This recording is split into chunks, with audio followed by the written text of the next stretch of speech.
గోశాలపై గోల ప్రదర్శనగా బయలుదేరిన భూమన నేతలు మాత్రమే రావాలన్న పోలీసులు రోడ్డుపై పడుకుని భూమన నిరసన నిర్బంధం అంటూ హడావిడి పోలీసుల నిబంధనలు పాటిస్తూ గోశాలకు వెళ్లిన కూటమి నేతలు తమలాగే రావాలని భూమనకు ఫోన్ మళ్లీ బల ప్రదర్శనకు వైసీపీ ప్రయత్నం తిరుపతిలో రోజంతా హైడ్రామా. సో నిన్న మనం చూసాము ఛానల్స్ లో వార్తా ఛానల్స్ లో మొత్తం తిరుపతిలో హై టెన్షన్ ఉద్రిక్త వాతావరణం అని చెప్పే వార్తలు వచ్చాయి. ఎందుకంటే ఇద్దరు వెర్షన్ డిఫరెంట్ గా ఉంది. వైసీపీ ఏం చెప్తోంది, భూమన కరుణాకర్ రెడ్డి ఏం చెప్తున్నారు, ఫోన్ చేసి రమ్మని చెప్పి సవాల్ విసిరారు గోశాలకి టీడీపీ రాష్ట్ర అధ్యక్షుడు పల్లా. తర్వాత మేము ఫోన్లు చేస్తుంటే కనుక ఫోన్లు కూడా తీయట్లేదు అని చెప్పేసి చెప్పారు. సో ఈ నేపథ్యంలోనే అంటే భూమన కరుణాకర్ ఇంటి దగ్గర అయితే కనుక పోలీసులు ఉన్నారు, భూమనని హౌస్ అరెస్ట్ చేస్తారు అని చెప్పేసి అన్నారు. అయితే ఎస్పీ హర్షవర్ధన్ గారు మాత్రం భూమనని హౌస్ అరెస్ట్ చేయలేదు అని చెప్పేసి క్లారిటీ ఇచ్చారు. దీనిపైన భూమన గారు అన్నారు, ఎస్పీ చేతనే అబద్ధాలు చెప్పించారు హౌస్ అరెస్ట్ చేయించి అని చెప్పి భూమన ఇంకొక వైపు మాట్లాడారు.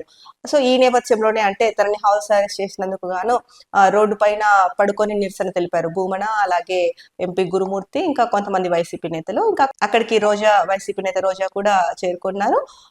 అందరూ కలిసి అంటే రోడ్డు పైన అయితే కనుక వీళ్ళు పడుకొని నిరసన వ్యక్తం చేయడము, అప్పుడు పోలీసులు వాళ్ళకి ఇలా చేయకూడదు అని చెప్పడము ఇదంతా జరిగింది.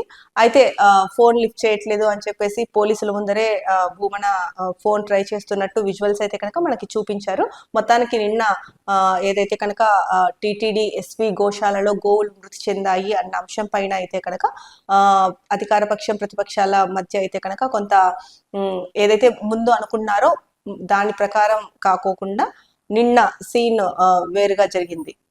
ఫస్ట్ అంటే ఇద్దరు సవాల్ చేసుకున్నారు అక్కడికి రావాలి అని చెప్పేసి ఫస్ట్ కూటమి నేతలే చెప్పారు, అంటే పల్లా శ్రీనివాస్ చెప్పారు ఫోన్ చేసి అక్కడికి రమ్మని. సో భూమన కరుణాకర్ రెడ్డి నేను అక్కడికి వచ్చేందుకు రెడీ అని చెప్పారు. కానీ తీరా చూస్తే కనుక అక్కడ అంటే అయితే పోలీసులు ఏమన్నారు, నేతలు మాత్రమే రావాలని పోలీసులు చెప్పారు. కాకపోతే వీళ్ళు అంటే గ్రూపులుగా వెళ్ళారు, అంటే ప్రదర్శనగా బయలుదేరారు భూమన కరుణాకర్ రెడ్డి అని చెప్పేసి ప్రధానంగా ఆంధ్రజ్యోతిలో అయితే కనుక ఇచ్చారు. ఇక నిర్బంధం అని చెప్పి అంటే హౌస్ అరెస్ట్ చేశారని చెప్పేసి హడావిడి చేశారని కూడా చెప్తున్నారు. ఇక పోలీసులు నిబంధనలు పాటిస్తూ గోశాలకు వెళ్ళిన కూటమి నేతలని కూడా ముఖ్యంగా ఆంధ్రజ్యోతిలో అయితే కనుక చెప్పారు. ఇక తమలాగే రావాలని భూమనకి ఫోన్ చేశారు. కాకపోతే మళ్ళీ బల ప్రదర్శనకు వైసీపీ ప్రయత్నం చేసింది. తిరుపతిలో రోజంతా హైడ్రామా జరిగింది అని చెప్పి చెప్తున్నారు. అయితే నిన్న న్యూస్ లో వచ్చినదైతే కనుక మరి ఇందాక మనం చెప్పుకున్నట్టు న్యూస్ లో అయితే కొన్ని న్యూస్ ఛానల్స్ లో లైక్ ఇచ్చారు. తొడగొట్టి తోక ముడిచారు, సవాల్ విసిరి పరారు, గోశాలకు రావాలంటూ సవాల్ చేసి పోలీసులతో అడ్డుకున్న కూటమి నేతలు. తిరుపతిలో అర్ధరాత్రి హైడ్రామా, భూమన నివాసం చుట్టూ పోలీసులు. వైఎస్ఆర్సీపీ నేతల గృహ నిర్బంధం, గోశాలకు వెళ్లకుండా ఆంక్షలు, రోడ్డుపై పడుకుని నిరసన తెలిపిన భూమన, ఎంపీ గురుమూర్తి, నారాయణ స్వామి. కూటమి నేతలను మాత్రం గోశాలకు అనుమతించి గేటు బయట పోలీస్ పహారా. గోశాలకు చేరుకున్న ఎంపీ గురుమూర్తి ప్రశ్నలకు జవాబు చెప్పలేక నీళ్లు నమిలిన టీడీపీ నేతలు. ఛాలెంజ్ విసిరి మొహం చాటేసిన టీడీపీ రాష్ట్ర అధ్యక్షుడు పల్లా శ్రీనివాస్. భూమనపై కేసు నమోదు. సో నిన్న అయితే ఇందాక మనం చూసుకున్న ఆంధ్రజ్యోతి న్యూస్ పేపర్ లో కూడా అక్కడ న్యూస్ కి ఇక్కడ న్యూస్ కి చాలా వేరియేషన్ ఉంది. అక్కడ వాళ్ళు చెప్తున్నది వేరు. సో ఆంధ్రజ్యోతిలో న్యూస్, సాక్షిలో ఇచ్చిన న్యూస్ చూస్తే కనుక చాలా వరకు రెండు వేరుగా ఉన్నాయి వెర్షన్స్. ఇక్కడ వీళ్ళు చెప్తున్నది ఏంటి, వాళ్ళే రమ్మని చెప్పారు, తర్వాత తోక ముడిచారు, సవాల్ విసిరి పరారయ్యారు అని చెప్పేసి చెప్తున్నారు.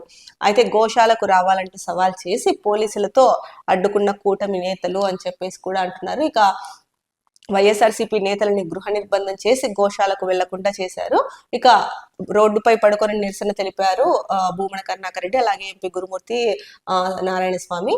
ఇక కూటమి నేతలను మాత్రం గోశాలకి అనుమతించి గేటు బయట పోలీసులు పహారా కాశారు. ఇక గోశాలకు చేరుకున్న ఎంపీ గురుమూర్తి ఏవైతే ప్రశ్నలు అడిగారో ఆ ప్రశ్నలకు జవాబులు చెప్పలేక టీడీపీ నేతలు అయితే కనుక నీళ్లు నమిలారు అని చెప్పేసి ప్రధానంగా చెప్పారు. ఇక ఛాలెంజ్ విసిరి మొహం చాటేసిన టీడీపీ రాష్ట్ర అధ్యక్షుడు పల్లా శ్రీనివాస్ అని చెప్పి చెప్తున్నారు. అయితే ఈ మొత్తం దీంట్లో అయితే కనుక భూమన కరుణాకర్ రెడ్డి పైన అయితే కేసు నమోదైంది అని చెప్తున్నారు. ఇక్కడ ఒక లెటర్ ఇచ్చారు. మరణించిన గోవులు 191, గోశాల చెప్పింది నిజం, సీఎంది పచ్చి అబద్ధం అని చెప్పేసి ఏదైతే తిరుమల తిరుపతి దేవస్థానం ఎస్వి గో సంరక్షణశాల 2024 ఏప్రిల్ నుంచి 2025 మార్చి వరకు గోవులు మరణించినాయి, ఏ నెలలో ఎన్ని గోవులు మరణించాయి అన్నది ఇక్కడ ఇచ్చారు. ఒక దానిపైన అంటే సిగ్నేచర్తో సహా ఉంది, స్టాంపర్డ్ సిగ్నేచర్తో సహా. సో 2024 ఏప్రిల్ నుంచి 2025 వరకు 191 గోవులు మరణించాయి అని చెప్పేసి టీటీడీ గోశాల మేనేజర్ అయితే కనుక వెల్లడించారు. మరి మరణించలేదు అని చెప్పేసి కొంతమంది కూటమి నేతలు వితండవాదం చేశారు కదా, మరి వాళ్ళు ఇప్పుడు ఏం ఆన్సర్ చెప్తారు దీనికి? మరణించాయి అని భూమన కరుణాకర్ రెడ్డి చెప్పినప్పుడు ఆ తర్వాత మరణించలేదు, అది అబద్ధము అని చెప్పేసి టీటీడీ అధికారులు కొంతమంది చెప్పారు నమ్మొద్దని. తర్వాత టీటీడీ అధ్యక్షులు, అలాగే టీటీడీ ఈఓ గారు, అలాగే తిరుపతి ఎమ్మెల్యే చనిపోయారని చెప్పారు, కానీ నెంబర్ వేరు చెప్పారు. ఒక్కొక్కరు ఒక్కొక్క నెంబర్ చెప్పారు. ముగ్గురు చెప్పిన దానికి పొంతన లేదు, కానీ మరణించినదైతే ఒప్పుకున్నారు. మరి అలాంటప్పుడు ఇక్కడ వైసీపీ అబద్ధం చెప్పింది అని చెప్పేసి ఎలా అనగలుగుతారు? అంత స్పష్టంగా ఏకంగా టీటీడీ చైర్మనే చెప్పారు, ఈవో చెప్పారు, తిరుపతి ఎమ్మెల్యే చెప్పారు. ఇప్పుడు ఇంకా గోశాల టీటీడీ గోశాల మేనేజరే లెటర్ ఒకటి ఇక్కడ ఇచ్చారు కదా, మరి ఇప్పుడు కూడా అబద్ధం అని ఎలా చెప్తారు? సీఎం గారు కూడా అది పచ్చి అబద్ధము అని చెప్పేసి చెప్పారు, వార్తాపత్రికలో వచ్చింది, గోవులు మరణించాయి అన్నది పచ్చి అబద్ధం అని. మరి ఇప్పుడు ఎవరిది అబద్ధము, ఎవరిది నిజము? ఇప్పుడు గోవులు అయితే మరణించాయి, మొత్తానికి గోవులు మరణించాయి, వాటిని పట్టించుకోలేదు, సంరక్షణ సరిగా లేదు వాటికి అని చెప్పిన దాన్ని కూడా అబద్ధం అని చెప్పి ఖండించారు. గోవులు చనిపోయిన మాట అయితే వాస్తవమే. సో దానిపైన ఆ తర్వాత అయిన చర్యలు తీసుకొని గో సంరక్షణకి బాధ్యత అంటే కేర్ఫుల్గా చూసుకోవాల్సింది పోయి దాన్ని కూడా రాజకీయం చేశారు.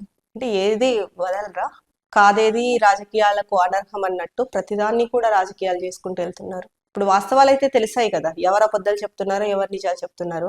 ఇలాంటి సున్నితమైన అంశాలలో అయినా కొంచెం ఎవరైతే కనుక సంబంధిత అధికారులు ఉంటారో వాళ్ళు ఇలాంటి వాటిపైన జాగ్రత్తగా వ్యవహరించాల్సిన అవసరం అయితే ఉంది.